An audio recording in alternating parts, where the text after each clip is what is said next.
And what does Pendon mean to you? Well, Pendon, you better turn the sound off. It's a geriatric drop-in club on Tuesdays. No, I mean, it's one of those things. I came to Pendon years ago, but because it was doing something worthwhile, basically, as I saw it, creating a scene which portrays England as it was, with the trains running through it in a proper setting, it is something I felt was desirable, if you like, and which would give us something for the future and to show, hopefully, to show people what things were like. Creative way of trying to recreate the past. Being in model railways, you hear about Pendon. It is very famous. I came along and saw it. I became a friend of Pendon so I could keep in touch. When I retired from full-time work, I thought it would be nice to see if I could help. So I offered to help, started on a few little jobs, kept asking questions about who's going to do this, who's going to do that. And the answer was, well, you seem to know about it, perhaps you'd like to do it. And so you get more and more involved. Pendon isn't just about the railway. As you can see, it encompasses history, architecture and the landscape, but as well as the transport. But in terms of myself, quite a number of us here, we start off by being interested in the railway, but then we move on and find that for example, I get involved in making the cornfields and the grass fields. I have done hedging and I do some trees.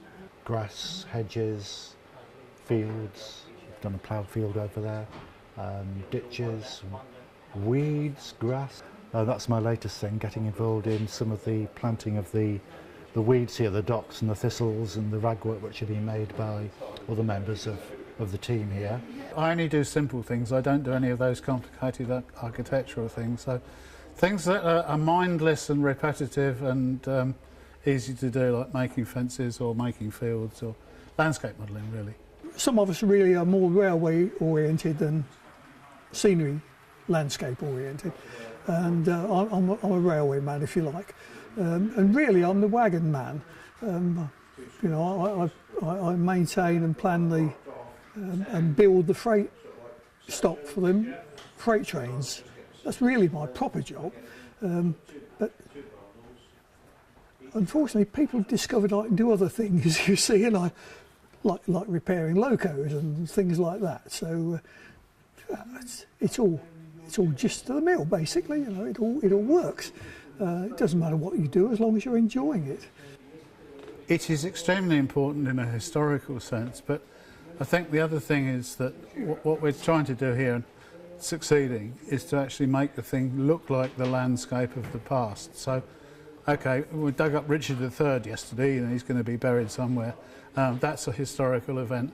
This is equally a historical event with a day in late July, early August of 1928, if that is the year that is deemed to be, well, it was a Monday, so you did your washing on a Monday and you see the washing out, you see, so you could, precision, not really, but essentially, yes, just remembering things as they were.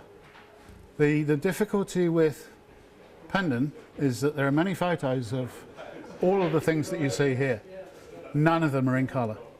So you have to actually have an appreciation of what sort of colours and things were. You know, you've got little grotty doors on Kingston Common cottages, and paints in those days didn't come in about 800 million shades. You went to a green, you got a green. You know, and especially after the Second World War, there were purples and blues and pinks, and that was it. You know, you painted your walls with whatever it was, with whatever colour was there. We are a charitable organisation, and part of our ideals are educational, to be able to communicate the past in this form.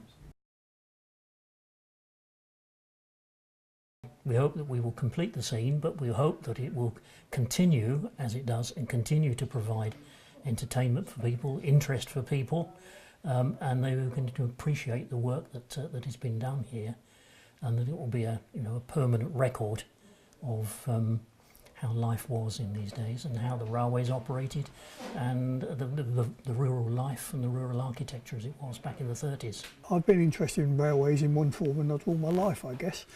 It's one of those things that you acquire in childhood, and if you do, it never leaves. It may go away for a bit, but it always comes back again.